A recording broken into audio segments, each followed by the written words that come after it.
हरे कृष्णा। श्रीमद् भागवतम के 5वें सत्र में आप सभी का स्वागत है। तो आज हम एक बहुत ही महत्वपूर्ण श्लोक लेने वाले हैं श्रीमद् भागवतम से। पहले स्कंद के पहले अध्याय का 10वां श्लोक है ये, जिसमें नैमिषारण्य में जो ऋषि मुनि इकट्ठा हुए हैं वो पूछ रहे हैं कि कलयुग में जो पतित आत्माएं हैं उनका कल्याण कैसे होगा। सूत गोस्वामी से वो प्रश्न कर रहे हैं कि कैसे होगा उनका कल्याण। तो इस श्लोक में बताया गया है कि क्या क्या क्वालिटीज है कलयुग की, बेसिक क्वालिटीज, और कैसे कैसे कैसे कैसे लोग डिग्रेड होते जाएंगे। आगे इसका डिटेल्ड में एक्सप्लेनेशन है, बट इस श्लोक में एक झलक दिखाई गई है उस चीज की। तो श्लोक जो है वो इस प्रकार है। प्रायेणाल्पायुषा सभ्य कलावास्मिन् युगे जना मंदा सुमंद मतयो मंद भाग्या ही उपद्रुता। अर्थात हे विद्वान, कली के इस कलयुग में मनुष्यों की आयु बहुत कम होती है। वे झगड़ालू, आलसी, पथभ्रष्ट, बदकिस्मत और सबसे बढ़कर हमेशा परेशान रहने वाले होते हैं। तो भगवान के जो भक्त होते हैं वो हमेशा लोगों के आध्यात्मिक सुधार के बारे में चिंता करते हैं। तो वही विश्लेषण कर रहे थे नैमिषारण्य के ऋषि मुनि।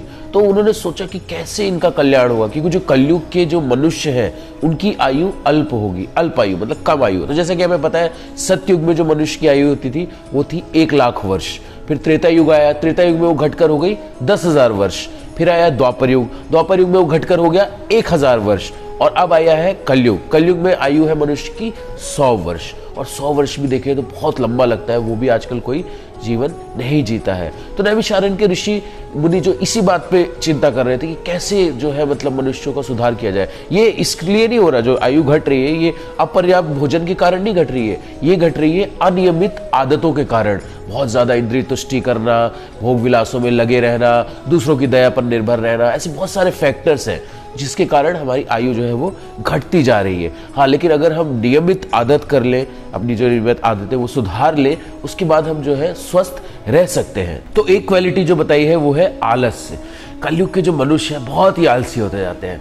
हाँ, कर लेंगे, अरे बहुत टाइम है, कर लेंगे, क्या नहाना है, कल नहा लेंगे, कोई दिक्कत नहीं है, हो जाएगा, कुछ बहुत टाइम है, अब सो जाएगा,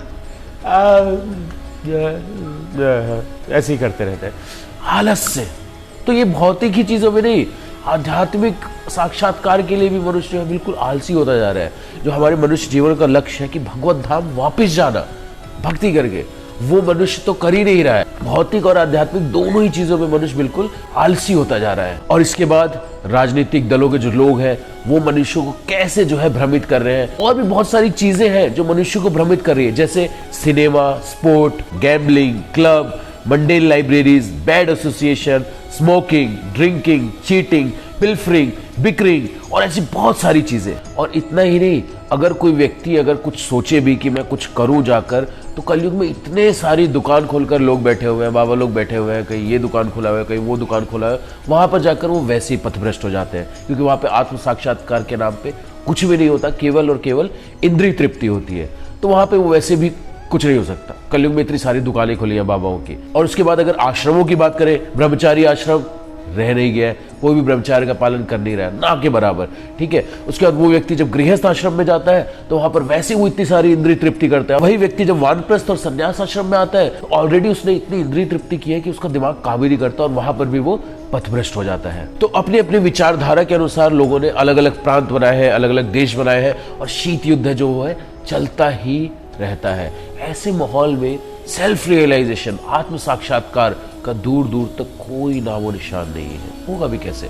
तो श्रीमद् भागवतम में अभी आगे हम जब डिटेल में इसके बारे में चर्चा करेंगे तो हम देखेंगे कि डिटेल में बताया गया, कलयुग के सारे लक्षण बताए गए कि कलयुग में क्या क्या होने वाला है। कलयुग के अंत में जो है मनुष्यों की जो हाइट है वो घट के बैगन की तरह हो जाएगी। जो बैगन होता है ना, उतनी हाइट हो जाएगी। मनुष्य की बुद्धि खत्म हो जाएगी। सारे जितने भी खाने पीने के सामान है, अनाज है, फल है, वृक्ष है, ये सब जो है खत्म हो जाएंगे। तो क्या करेगा मनुष्य? एक दूसरे को, कोई घर से निकला तो उसको पकड़ के उसका हाथ काट के खा लिया, फिर कोई मनुष्य निकला उसकी मुंडी पकड़ के काट के खा ली। ऐसे करेंगे। इतना खतरा हो जाएगा, इतना भय हो जाएगा, इतना ज्यादा रोष हो जाएगा, इतना ज्यादा आतंक हो जाएगा कि उस समय व्यक्ति के रहने लायक ये जगह बचेगी ही नहीं। अभी तो फिर भी ठीक है, भगवत भक्ति लोग थोड़े बहुत कर रहे हैं, अभी भी समय है कि हम भक्ति करके भगवान के धाम जा सकते हैं, अभी वो समय है।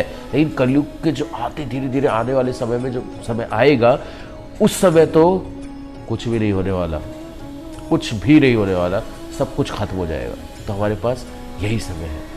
तो हम जल्दी मिलेंगे आपसे अगले सत्र में एक और श्रीमद् भागवतम के महत्वपूर्ण श्लोक के साथ। Thank you so much. Jagat Guru Srila Prabhupada की जय। हरे कृष्ण।